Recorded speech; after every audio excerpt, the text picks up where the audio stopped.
Hey foodies, welcome back to my channel, Cooking with Chaz. Today I'm going to make salmon and asparagus. This is such a delicious dish and it's so easy to make. Let's jump straight in. I'm going to show you the ingredients. We have 1.5 pounds of wild caught Alaskan salmon, 1 pound of asparagus, diced onions and garlic.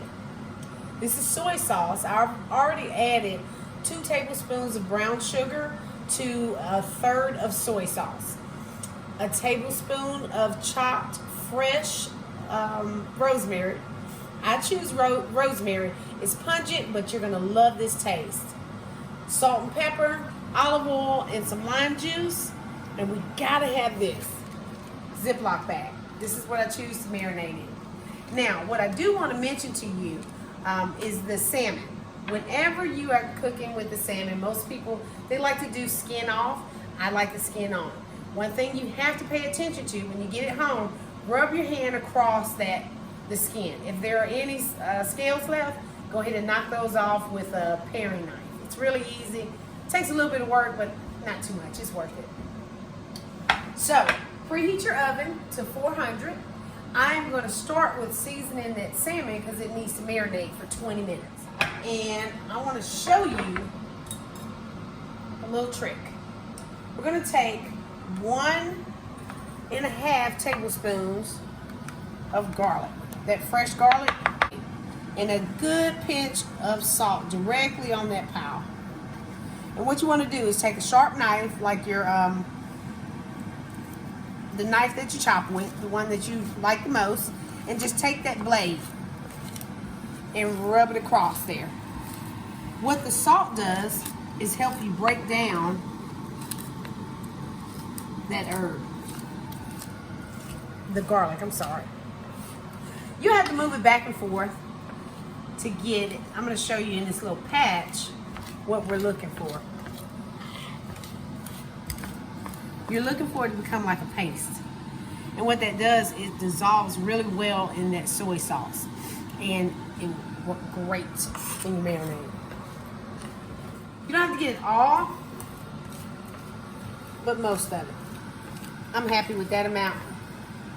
And what you want to do is scoop all that up, and we're going to put it directly in the bag.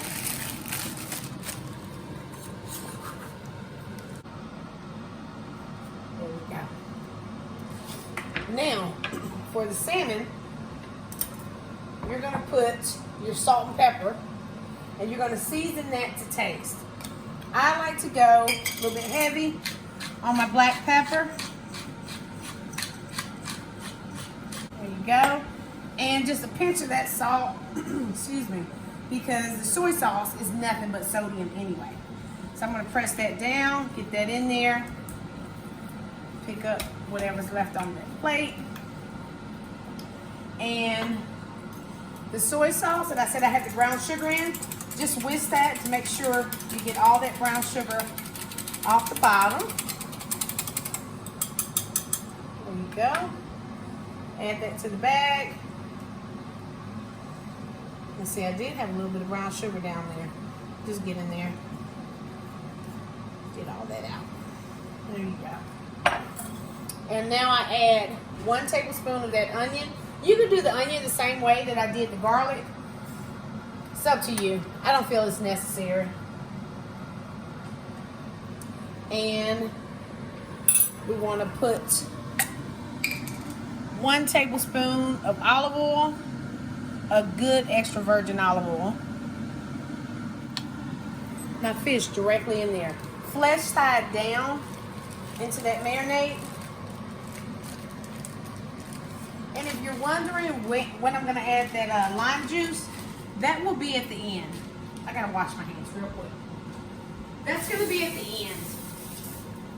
Because if you add the lime juice too soon, it will start to cook your fish. Of course, we don't want that to happen. All right. And now I'm going to reach in and get this rosemary. Add all that in. All right. Seal that up.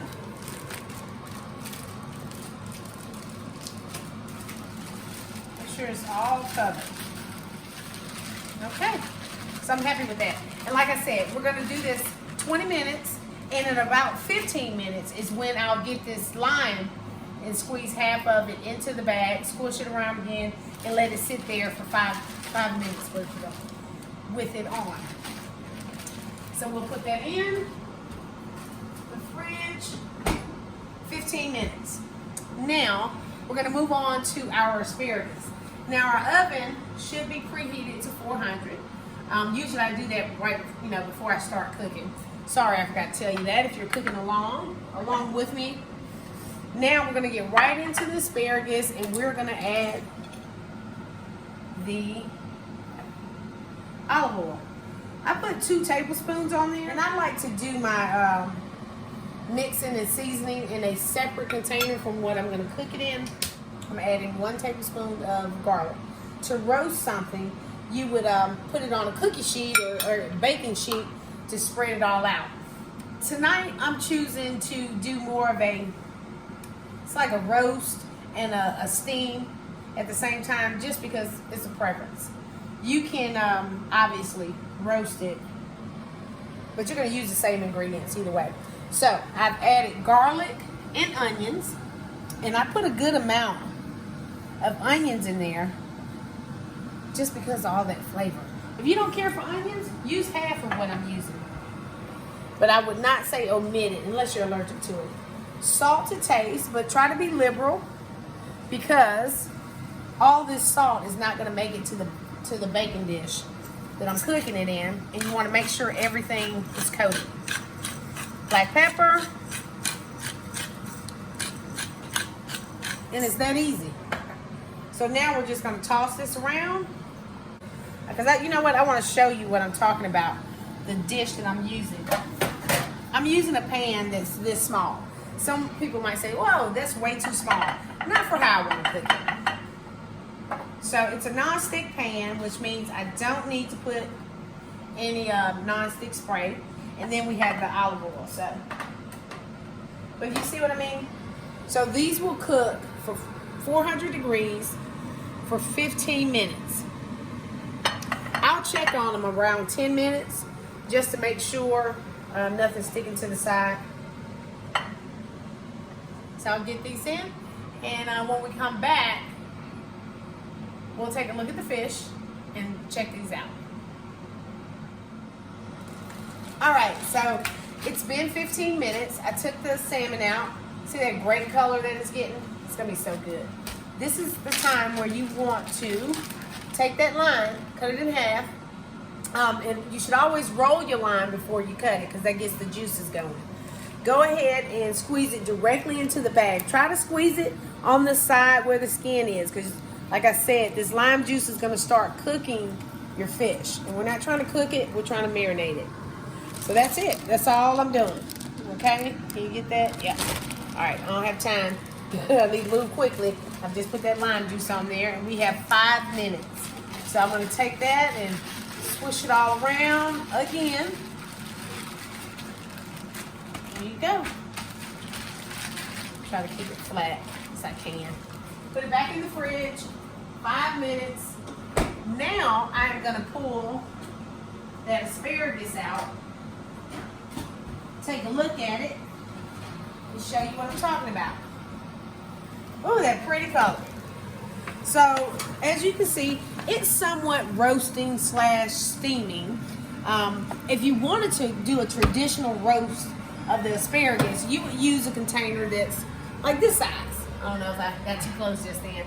But, and you would spread it out, and you would just check on it like every 5 to 7 minutes. That's not what I'm doing tonight. I didn't want to roast it. That's actually what I'm gonna put my salmon in. So now what I'm doing is I'm just tossing that asparagus one time. Look at that. You see all that onion and ooh, garlic? It smells so good in here, y'all.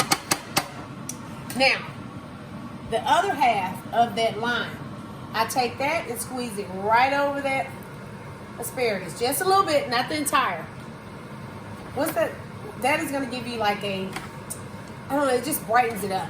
I like to do it on my Brussels sprouts. If you haven't watched my Brussels sprout video, you should. And I do the same thing there. It just does something to fresh vegetables. When we come back, I'll be putting that fish in the pan, getting it in the oven, and wrapping this up in less than 20 minutes. So it has been 5 minutes, and I am going to take this fish out of there. So when you're taking it out, you know you have all those herbs and everything cut up on there. So what I try to do is get that liquid, you know, to have all my onions or what is that, the rosemary swimming around to one side. So it's a minimal amount that's going to come out on the fish. If it's on the skin, who cares? Okay, so I'm putting it on a plate so you can see. Now, what I was talking about, you see how you have all this herb and stuff. If you don't like that, you don't want that to cook on there, you take your a towel and just dab that off. I don't want to take it off. We like this. So, matter of fact, I might reach in and put some more on here. I am putting it in a non-stick pan. Okay? Now, if you don't have a non-stick, spray your pan with some non-stick spray. But what's going to happen when this finishes cooking, you're going to slide this right off the skin. Like you're going to get a spatula and peel it right off. That's why I like the skin. It helps in the cooking process. Another thing, while this is cooking, this juice right here, don't throw this away. I'm going to baste as we go. So let's say at the 5-minute mark, I'll go in there and baste again. And if you don't like all these particles floating around, this is the time when you first put it in to strain this.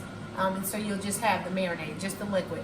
So now we're putting it in that 400-degree oven. Yes, 400 degrees. And we're going to let it go for 10 minutes. Then I broil it on the end. Okay? Normally we cook this on the grill, but we decided to show you inside. So I'm going to get this in 10 minutes on 400 degrees. And our asparagus is ready to come out. I'm going to take that out. They're going to swap spots, actually. Woo! Got that in there. Matter of fact, I want to turn this landscape. Set that timer. I pulled that out. It's only been cooking for 8 minutes. That's more than enough. So we have 10 minutes. I'm going to help you out. Can you see that? That looks great. I mean, the color on that is awesome. You ought to smell it. The garlic is sweet smelling. You have the aroma of that. I used a white onion. Delicious. And the asparagus, you know what it smells like if you've ever cooked before. If you haven't, you're going to love it at this point. And that lime juice, it smells fresh. It really does. So, like I said, 10 minutes. And we'll baste in like 5. So, I'll see you in a minute. Alright, so it has been 10 minutes. I've basted this twice already. And you see it's getting a wonderful color. Like I said, if you don't like all the herbs on there, you can take that off, but that is nothing but flavor. So now what we're going to do, oh, this is what I want to show you too. This is how much of that base that I still have. So that just goes to show you how much I'm really using. You don't need to use that much. I would say it's like 4 or 5 tablespoons of liquid. So now we're going to put it back in the oven. Put your oven on broil, 375 degrees. We are aiming for 10 minutes. Now, I don't know how comfortable you are broiling things. Keep your eye on it. I would check it every 2 or 3 minutes with your light. Don't open your oven because you don't want to drop the temperature. 10 minutes is what you're looking for. And it should be fork tender. It's going to flake. So I'll see you guys in a minute. Make sure you keep your eye on your dish. Hey, I wanted to come back and tell you guys we have 3 minutes left on the salmon and it's looking great, wonderful. You want to put that asparagus back in the oven with some foil paper on it just to heat it back up. It shouldn't be cold anyway because I'm pretty sure you put foil over it. Just a little tidbit I wanted to share with you. When we come back, I'm going to take out the salmon, let you see what it looks like, and then I'm going to plate it and wrap up this video. Alright, so I'm back, and we are going to take that salmon out. It looks great. Now, you know, since it had the sugar in it, of course it was going to burn some, so don't be freaked out about that. I want to show you how you know this salmon is done. When you press it, you see how that's It's a little bit firm, but it's a little bit of push. Ooh, that's hot. And what makes that skin so good is you're going to go in right up under and just peel that off. See how it just comes off? Can you see that, baby? Mm-hmm. So when I come back, I'm going to plate all this up and wrap up this video. All right, so this dish is completely wrapped up, and I cannot wait to dive in. What I am going to do is hit that salmon with one last squeeze of lime juice. Finish it off, and that is it. Oh, got a little bit of juice on my plate. Got to clean that up. So, I hope that you enjoyed this dish. It is so good, I'm telling you. If you haven't already, don't forget to like the video, subscribe, and I can't wait to see you on my next video. Thanks for tuning in.